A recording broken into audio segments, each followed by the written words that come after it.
ലോക്സഭാ തെരഞ്ഞെടുപ്പ് കഴിഞ്ഞു, റിസൾട്ടും വന്നു.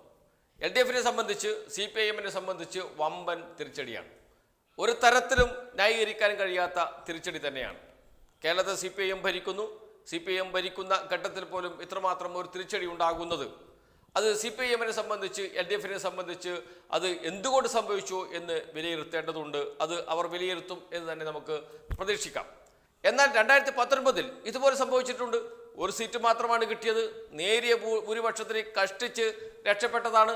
അതേപോലെ തന്നെയാണ് ഇപ്പോഴും ഉണ്ടായത്. അതുകൊണ്ട് അത് സംഭവിച്ചു, അതിനെ മറികടന്നില്ലേ? അതിനുശേഷം നടന്ന തദ്ദേശ സ്വയംഭരണ സ്ഥാപനങ്ങളിലേക്ക് നടന്ന തെരഞ്ഞെടുപ്പിൽ വൻ വിജയം നേടിയില്ലേ LDF? അതിനുശേഷം നടന്ന നിയമസഭാ തെരഞ്ഞെടുപ്പിൽ 2021 വൻ വിജയം നേടി തുടർ സർക്കാർ ഉണ്ടാക്കിയില്ലേ CPIM എന്നൊക്കെ നമുക്ക് പറയാമെങ്കിലും പക്ഷേ ആ സാഹചര്യമല്ല ഇന്നത്തെ സാഹചര്യം എന്ന് തിരിച്ചറിയാൻ CPIMും CPIM നേതാക്കളും തയ്യാറാകുമെന്ന് നമുക്ക് പ്രതീക്ഷിക്കാം. ഇലക്ഷൻ പ്രചാരണ രംഗത്ത് മാത്രമല്ല അതിനു മുമ്പ് തന്നെ CPIMന്റെ ഒരു രാഷ്ട്രീയ ലക്ഷ്യമുണ്ടായിരുന്നു. കേരളത്തിൽ ന്യൂനപക്ഷങ്ങളെ കൂടെ നിർത്തുക എന്നും. ന്യൂനപക്ഷങ്ങളെ കൂടെ നിർത്തുക എന്ന് വെച്ചാൽ മുസ്ലിം ന്യൂനപക്ഷത്തെ കൂടെ നിർത്തുക എന്നും.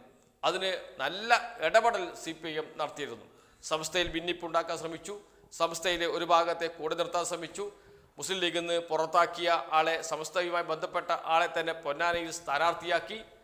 CAA പലസ്തീൻ പ്രശ്നത്തിനൊക്കെ നടത്തിയ പ്രക്ഷോഭങ്ങൾ, ഏകീകൃത സിവിൽ കോഡിനെതിരെ നടത്തിയ പ്രക്ഷോഭങ്ങൾ ഒക്കെ കേരളത്തിലെ മുസ്ലിം മനസ്സുകളിൽ CPIMന് LDFന് അനുകൂലമായ ഒരു തരംഗമുണ്ടാക്കും എന്നൊക്കെയാണ് CPIM കരുതിയത്. എന്നാൽ ഒരു തരംഗവും ഉണ്ടാക്കിയില്ല എന്ന് മാത്രമല്ല, അവർ CPIMനോട് ഒരു അനുകൂല ഭാവവും കാട്ടിയില്ല. അതോടൊപ്പം CPIMനെ സംബന്ധിച്ചിടത്തോളം ഒരു വലിയ സത്യമുണ്ട്. CPIM ആണ് കേരളത്തിലെ ഏറ്റവും വലിയ ഹിന്ദു പാർട്ടി എന്ന് പറയാം. ഹിന്ദു മതവിഭാഗത്തിൽപ്പെട്ട കൂടുതൽ ആളുകളുള്ള പാർട്ടി CPIM ആണ്. ആ ഹിന്ദു വോട്ടുകളിൽ നിന്ന് ഒരു വിഭാഗം ചോർന്നു പോകാനും ഈ മുസ്ലിം പ്രീണന നയം അല്ലെങ്കിൽ നിലപാട് സഹായിച്ചു എന്ന് വേണം കരുതാൻ. എന്ന് വെച്ചാൽ കേരളത്തിൽ പലസ്തീൻ പ്രശ്നത്തിൽ വലിയ സമരം നടത്തിയ പ്രസ്ഥാനമാണ് ഇടതുപക്ഷം. അതിൽ മുസ്ലിം ലീഗിലെ സമസ്തയിലെ ഒരു വിഭാഗത്തെ തന്നെ കൂടെ നിർത്താൻ CPIMന് കഴിയുകയും ചെയ്തു. അതോടൊപ്പം തന്നെ CAA പ്രശ്നത്തിൽ ദേശീയ തലത്തിൽ പാർലമെൻറ്റിനകത്തും പുറത്തും വലിയ സമരം നടത്തുകയും പാർലമെൻറ്റിന് പുറത്ത് നടക്കുന്ന, ദില്ലി നടക്കുന്ന സമരത്തോടൊപ്പം അണിചേരുകയും ചെയ്ത പാർട്ടിയാണ് CPIM. അവിടെയൊന്നും നമ്മൾ കോൺഗ്രസിനെ കണ്ടിരുന്നില്ല. ഏകീകൃത സിവിൽ കോഡ് പ്രശ്നത്തിൽ വലിയ സമരം നടത്തി നിയമസഭയ്ക്കകത്ത് ഏകീകൃത സിവിൽ കോഡ് പ്രൈവറ്റ് ബില്ലായി വന്ന സമയത്ത് കോൺഗ്രസിൻ്റെ MPമാർ കൂട്ടത്തോടെ ചായ കുടിക്കാൻ പോയത് കേരളത്തിൽ വലിയ ചർച്ചയാക്കി മാറ്റാൻ CPIM ശ്രമിച്ചു. എന്ന് വെച്ചാൽ ഏകീകൃത സിവിൽ കോഡ് അടക്കമുള്ള മൃദു ഹിന്ദുത്വ സമീപനമാണ് കോൺഗ്രസിൻ്റേത് എന്ന് കൃത്യമായി തെളിവുകൾ സഹിതം പ്രചരിപ്പിക്കാൻ CPIM ശ്രമിച്ചു. അതൊക്കെ മുസ്ലിം ജനസമൂഹത്തിന് അകത്ത് ഒരു വലിയ അനുഭാവം പാർട്ടിയോട്, CPIMനോട്, LDFനോട് ഉണ്ടാക്കും എന്നാണ് CPIM കരുതിയത്. എന്നാൽ അത്തരമൊരു അനുഭാവം ഉണ്ടാക്കിയില്ല എന്ന് മാത്രമല്ല, രാജസ്ഥാൻ, തെലങ്കാന, ഛത്തീസ്ഗഡ്, മധ്യപ്രദേശ് ഇലക്ഷൻ നടക്കുന്ന സമയത്താണ് പലസ്തീൻ പ്രശ്നമുണ്ടാകുന്നത്. ആ സമയത്ത് ഒരു തരത്തിൽ അതിനെതിരെ ഒരു പ്രതിഷേധവും സംഘടിപ്പിക്കാതെ മാറി മാറി നിന്ന കോൺഗ്രസ് ഈ ഇലക്ഷൻ കഴിഞ്ഞതിന് ശേഷം ഇവിടെ പ്രതിഷേധം സംഘടിപ്പിച്ചതും നാം കണ്ടതാണ്. എന്ന് വെച്ചാൽ കേരളത്തിലെ കോൺഗ്രസ് പലസ്തീൻ അനുകൂലമായി ഒരു സമരം, പ്രതിഷേധം ഇവിടെ സംഘടിപ്പിച്ചാൽ അത് ദേശീയ തലത്തിൽ വാർത്തയാകുമെന്നും അത് രാജസ്ഥാൻ, ഛത്തീസ്ഗഡ്, മധ്യപ്രദേശ്, തെലങ്കാന തുടങ്ങിയ സംസ്ഥാനങ്ങളിലെ തെരഞ്ഞെടുപ്പിനെ ബാധിക്കുമെന്നും അത് ഉത്തരേന്ത്യയിലെ ഹിന്ദു മനസ്സുകളെ നോവിക്കുമെന്നും അത് നമുക്ക് എന്ന് വെച്ചാൽ കോൺഗ്രസിന് വോട്ടായി മാറുന്നതിന് തടസ്സമാകുമെന്നും കണക്കുകൂട്ടി അതിൻ്റെ വോട്ടെടുപ്പ് കഴിയുന്നത് വരെ കാത്തിരുന്നതിന് ശേഷമാണ് കോഴിക്കോട് കോൺഗ്രസ് ഒരു പരിപാടി സംഘടിപ്പിച്ചത് എന്നുകൂടി ഓർക്കണം. അത്രമാത്രം കാപട്യം നിറഞ്ഞ നിലപാട് സ്വീകരിച്ച കോൺഗ്രസിനോടൊപ്പമാണ് കേരളത്തിലെ മുസ്ലിം ജനസാമാന്യം നിന്നത് എന്നതുകൂടി മറന്നുപോകരുത്. അങ്ങനെ മുസ്ലിം ന്യൂനപക്ഷത്തെ LDFനോട് അടുപ്പിക്കാൻ, CPIMനോട് അടുപ്പിക്കാൻ നടത്തിയ ശ്രമങ്ങൾ അതേപോലെ തന്നെ കേരളത്തിലെ ഏറ്റവും വലിയ ഹിന്ദു പാർട്ടി എന്നൊക്കെ പറയാവുന്ന CPIMനകത്ത് നിന്ന് വലിയ തോതിൽ ഹിന്ദു വോട്ടുകൾ ചോർന്നു പോകാൻ ഇടയാക്കി എന്നതും ഒരു വസ്തുതയാണ്. അത് തിരിച്ചറിയാൻ CPIM തയ്യാറാകുമോ എന്നറിയില്ല. നമുക്കറിയാലോ, നേരത്തെ ശരീഅത്ത് പ്രശ്നവുമായി ബന്ധപ്പെട്ട് വലിയ തോതിൽ വിവാദമുണ്ടാകുകയും EMS അതിനെതിരെ വലിയ പോരാട്ടം നടത്തുകയും വലിയ തോതിൽ പ്രചാരണം നടത്തുകയും ഒക്കെ ചെയ്ത സമയത്ത് അഖിലേന്ത്യാ ലീഗ് LDF വിട്ടു പുറത്തു പോവുകയും അതിനുശേഷം നടന്ന നിയമസഭാ തെരഞ്ഞെടുപ്പിൽ LDF വൻ മുന്നേറ്റം നേടുകയും അധികാരത്തിൽ വരികയും ചെയ്ത ഒരു രാഷ്ട്രീയ സാഹചര്യമുണ്ട് കേരളത്തിൽ. എന്നാൽ അതിന് നേരെ വിപരീതമായ ഒരു നിലപാടാണ് ഇപ്പോൾ CPIM സ്വീകരിച്ചത്. അത് ഒരു തരത്തിലും LDFന് CPIM ഗുണകരമായില്ല എന്ന് മാത്രമല്ല അത് തിരിച്ചടിക്കുകയും ചെയ്തു. പരമ്പരാഗത ഹിന്ദു വോട്ടുകൾ CPIMൽ നിന്ന് നഷ്ടപ്പെടാനും അതിടയാക്കി.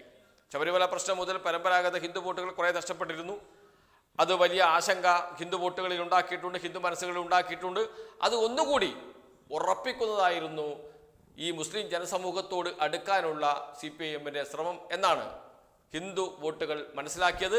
അത് വലിയ തിരിച്ചടിയായി മാറുകയും ചെയ്തിട്ടുണ്ട്. ഇതിനെ എങ്ങനെ മറികടക്കും CPIM എന്നത് മറ്റൊരു പ്രധാനപ്പെട്ട വിഷയമാണ്. കോൺഗ്രസിനെ സംബന്ധിച്ചിടത്തോളം BJPയുടെ ന്യൂനപക്ഷ വിരുദ്ധ നിലപാട്, ദേശീയ തലത്തിൽ സ്വീകരിക്കുന്ന നിലപാട്, അതിനെതിരെ നിലപാടെടുത്തിട്ടേയില്ല കോൺഗ്രസ് എന്നെല്ലാവർക്കും അറിയാം. ദേശീയ തലത്തിൽ കോൺഗ്രസിന്റെ ഒരു മൃദു ഹിന്ദുത്വ സമീപനമാണ്. എന്താണോ BJP സ്വീകരിക്കുന്നത് അതിൽ നിന്ന് ഒരു മൃദു നിലപാടിലേക്ക് എപ്പോഴും മാറിയിരുന്നു കോൺഗ്രസ്. ആ മൃദു ഹിന്ദുത്വ നിലപാടിനെയാണ് കേരളത്തിലെ മുസ്ലിം സമൂഹം അനുകൂലിച്ചത്, സഹായിച്ചത് എന്നാണ് ഈ തെരഞ്ഞെടുപ്പിലെ വോട്ട് നില പരിശോധിച്ചാൽ നമുക്ക് മനസ്സിലാവുക.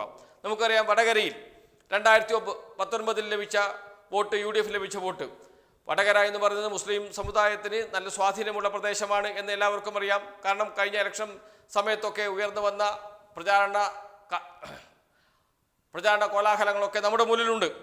5,26,755 വോട്ടാണ് കഴിഞ്ഞ തവണ 2019 ആ മണ്ഡലത്തിൽ UDFന്, കോൺഗ്രസിന് ലഭിച്ചത്. ഇത്തവണ അത് 5,87,528 മാറി. എന്ന് വെച്ചാൽ ആ മണ്ഡലത്തിലെ ഭൂരിപക്ഷം വരുന്ന മുസ്ലിം ജനവിഭാഗം LDFനോട് നിന്നില്ല എന്ന് മാത്രമല്ല, ഹിന്ദു വോട്ടുകൾ LDFന് നഷ്ടപ്പെടുകയും ചെയ്തു എന്നതുകൂടി ഓർക്കണം. കോഴിക്കോട് നോക്കൂ. കോഴിക്കോട് മുസ്ലിം സമുദായത്തിന് അല്ലെങ്കിൽ മുസ്ലിം ജനസമൂഹത്തിന് നല്ല സ്വാധീനമുള്ള മണ്ഡലമാണ്. ആ മണ്ഡലത്തിൽ 2019 4,93,444 വോട്ടാണ് ലഭിച്ചത്. 4,93,444 വോട്ട്. ഇത്തവണ ലഭിച്ചതോ 5,20,421 വോട്ട്. 5,20,421 വോട്ട്. മലപ്പുറം 2019 5,89,873 വോട്ട്. ഇത്തവണ അത് 6,44,006 വോട്ടായി മാറി. ആലോചിച്ച് നോക്കണം. എന്ന് വെച്ചാൽ മുസ്ലിം ഭൂരിപക്ഷ മേഖലയിൽ LDFന് വലിയ തിരിച്ചടി നേരിട്ടു എന്നർത്ഥം. മുസ്ലിം ജനസമൂഹത്തെ കൂടെ നിർത്തുന്നതിന് വേണ്ടി നടത്തിയ എല്ലാ ഇടപെടലും വമ്പിച്ച പരാജയമായിരുന്നു എന്നർത്ഥം. അത് കഴിഞ്ഞ് പൊന്നാനിയിലേക്ക് വന്നാൽ 5,21,824 വോട്ടാണ് 2019 ലഭിച്ചതെങ്കിൽ ഇത്തവണ അത് 5,61,709 വോട്ടായി വർദ്ധിച്ചു എന്നുകൂടി കണക്കാക്കണം. പാലക്കാടേക്ക് വന്നാൽ പാലക്കാട് ചില മണ്ഡലങ്ങളിൽ മുസ്ലിം സമുദായത്തിന് നല്ല സ്വാധീനമുള്ള മണ്ഡലമാണ്. 3,99,274 ആയിരുന്നു 2019 വോട്ട് എങ്കിൽ കിട്ടിയ വോട്ട് എങ്കിൽ ഇത്തവണ കിട്ടിയത് അത് 4,18,072 വോട്ടാണ്. അവിടെയും വർദ്ധിക്കുന്നു. എന്ന് വെച്ചാൽ മുസ്ലിം ഭൂരിപക്ഷ മേഖലയിൽ UDFന്റെ വോട്ട് നന്നായി വർദ്ധിച്ചു എന്നർത്ഥം. ഇനി മറ്റൊരു കണക്കൂടി പറയാം. കേരളത്തിൽ 2019 വലിയ തരംഗമായിരുന്നു LDFനെതിരെ. രാഹുൽ ഗാന്ധി മത്സരിക്കുന്നു, ശബരിമല പ്രശ്നമുണ്ട്, ന്യൂനപക്ഷങ്ങൾ മുഴുവൻ UDFനോടൊപ്പം നിൽക്കുകയും ഹിന്ദു വോട്ടുകൾ, CPIMന്റെ ഹിന്ദു വോട്ടുകൾ വല്ലാതെ ചോർന്നു പോവുകയും ചെയ്ത 2019 ലോക്സഭാ തെരഞ്ഞെടുപ്പിൽ UDFന് കിട്ടിയ വോട്ടുകൾ അതിനേക്കാളും കൂടുതൽ ഇത്തവണ UDFന് കിട്ടി. അതാണ് ഏറ്റവും പ്രധാനപ്പെട്ട വിഷയം. ആ തരംഗം എന്ന് വെച്ചാൽ 2019 തരംഗത്തെക്കാൾ വലിയ തോതിൽ ന്യൂനപക്ഷ വിഭാഗങ്ങൾക്കിടയിൽ CPIMനെതിരെ LDFനെതിരെ വോട്ട് വന്നിട്ടുണ്ട്. അത് വലിയ തരംഗമായി മാറിയിട്ടുണ്ട് എന്നർത്ഥം. കേരളത്തിൽ നാം കണ്ട ഏറ്റവും വലിയ തരംഗം എന്നൊക്കെ പറയുന്ന 2019 വലിയ തരംഗമാണ് ഇപ്പോഴുണ്ടായത് എന്നർത്ഥം. അതിൽ ന്യൂനപക്ഷങ്ങൾ UDFനോടൊപ്പം ഒന്നിച്ചു നിൽക്കുകയും ഒറ്റക്കെട്ടായി നിൽക്കുകയും ചെയ്തു. അതോടൊപ്പം സർക്കാർ വിരുദ്ധ, ഭരണവിരുദ്ധ വികാരവും കൂടി കൂടിച്ചേർന്നു എന്നുകൂടി നാം മനസ്സിലാക്കണം. എന്ന് വെച്ചാൽ CPIMന്റെ അടിത്തറ വിപുലീകരിക്കണമെങ്കിൽ ന്യൂനപക്ഷ വിഭാഗങ്ങൾക്കിടയിലേക്ക് ഇറങ്ങിച്ചെല്ലണം എന്ന CPIMന്റെ നിലപാടുണ്ട്, നയമുണ്ട്. ആ നയം തിരിച്ചടിയാകുന്നു CPIMന് എന്ന് വേണമെങ്കിൽ പറയാം. അങ്ങനെ പോകുമ്പോൾ, അതിനുവേണ്ടിയുള്ള ഇടപെടൽ നടത്തുമ്പോൾ CPIMന്റെ സ്വന്തം കയ്യിലുള്ള ഹിന്ദു വോട്ടുകളിൽ ചോർച്ചയുണ്ടാകുന്നു എന്നർത്ഥം. അതാണ് ഇപ്പോൾ CPIM നേടുന്ന ഏറ്റവും വലിയ വെല്ലുവിളി. പക്ഷേ കേരളം ഇപ്പോഴും ഒരു തുരുത്തായി നിൽക്കുന്നുണ്ട്. BJPക്ക് കടന്നു വരാൻ കഴിയാത്ത ഒരു തുരുത്തായി കേരളം നിൽക്കുന്നുണ്ട്. ഒറ്റപ്പെട്ട വിജയങ്ങൾ BJP നേടുന്നുണ്ട്. നേരത്തെ BJP ജയിച്ചിരുന്നു നിയമസഭയിലേക്ക്. ഇപ്പോൾ സുരേഷ് ഗോപിയും ജയിച്ചിട്ടുണ്ട്. സുരേഷ് ഗോപി എങ്ങനെ ജയിച്ചു എന്നത്, കോൺഗ്രസിന്റെ വോട്ട് എത്ര, കോൺഗ്രസിന്റെ വോട്ട് എത്ര നഷ്ടപ്പെട്ടു, ആ വോട്ട് BJPക്ക് ലഭിച്ചു എന്നത് ഒരു വിഷയമാണ്. എന്ന് വെച്ചാൽ നിർണായക ഘട്ടങ്ങളിൽ കോൺഗ്രസ് വോട്ട് കൃത്യമായും BJPക്ക് ലഭിക്കുന്ന അവസ്ഥയുണ്ട്. അത് തൃശ്ശൂരിൽ മാത്രം എടുത്ത് പരിശോധിച്ചാൽ നമുക്ക് മനസ്സിലാകും. അങ്ങനെ നിർണായക ഘട്ടത്തിൽ കോൺഗ്രസ് വോട്ട് കൊണ്ട് BJP ജയിച്ചു വരുന്നു. നേമത്ത് കോൺഗ്രസ് വോട്ട് കൊണ്ട് BJP ജയിക്കുന്നു. പിന്നീട് അവിടെ ശക്തനായ സ്ഥാനാർത്ഥിയെ കെ മുരളീധരനെ മത്സരിപ്പിച്ചപ്പോൾ ആ മണ്ഡലം CPIM ജയിക്കുന്നു. തിരിച്ച് തൃശ്ശൂരിലേക്ക് വരുമ്പോൾ അതേ കെ മുരളീധരൻ മത്സരിക്കുന്നു. കെ മുരളീധരൻ 3ാം സ്ഥാനത്തേക്ക് പോകുന്നു. കെ മുരളീധരന് നഷ്ടപ്പെട്ട 1 ലക്ഷത്തോളം വോട്ടുകൾ അതേപോലെ സുരേഷ് ഗോപിക്ക് ലഭിക്കുകയും ചെയ്യുന്നു എന്നർത്ഥം.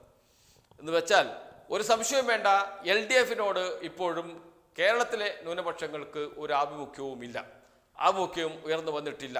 ന്യൂനപക്ഷ സമുദായത്തിലെ 1, 2, 3 നേതാക്കൾ അക്കാര്യങ്ങളൊക്കെ പറയുന്നുണ്ട് എങ്കിലും അടിസ്ഥാനപരമായി CPIM വിരുദ്ധ നിലപാട് സ്വീകരിക്കുന്നവരാണ് കേരളത്തിലെ ന്യൂനപക്ഷങ്ങൾ, അത് പ്രത്യേകിച്ച് മുസ്ലിം ന്യൂനപക്ഷങ്ങൾ എന്നർത്ഥം. BJPയെ സഹായിക്കുന്ന നിലപാട് സ്വീകരിക്കുന്ന കോൺഗ്രസിനോടൊപ്പം പല ഘട്ടങ്ങളിലും ഒന്നിച്ചു നിൽക്കാനാണ് ഇവിടെ എന്ന് വെച്ചാൽ കേരളത്തിലെ ന്യൂനപക്ഷം തയ്യാറാകുന്നത് എന്നതാണ് ഈ തെരഞ്ഞെടുപ്പ് ഫലം നമ്മോട് പറയുന്നത്. അതുകൊണ്ട് തന്നെ അടിസ്ഥാനപരമായി CPIM ഒരു പുനർവിചിന്തനം നടത്തേണ്ടിയിരിക്കുന്നു. ഇതുവരെ സ്വീകരിച്ച നിലപാട് ശരിയാണോ എന്നതിനെക്കുറിച്ച് അത് CPIM നടത്തും എന്ന് തന്നെ, LDF നേതാക്കൾ നടത്തും എന്ന് തന്നെ നമുക്ക് പ്രതീക്ഷിക്കാം.